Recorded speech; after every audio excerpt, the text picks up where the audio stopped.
Hi everyone, welcome back to the channel. In today's video, I will show you how to see your total profit on Robinhood. Now this helps you understand how much money you have gained or lost overall. So to start with it, first of all, you need to open Robinhood application or your Robinhood website on your device.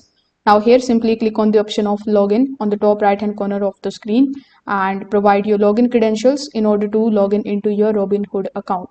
Now, once you are on the home screen, simply tap on the option of the chart at the top that shows your portfolio value. Now, change the time range to all. This view shows your total performance since you started using Robinhood. You will see a dollar amount and percentage that represents your total profit or loss. Next, you can just scroll down and tap on the option of investing. Over here, you can see the individual stocks, ETFs, and cryptos, how much profit or the loss each one has made. So if you want more details, you can tap on the option of the specific investment to see its total return, the average cost, and the current value.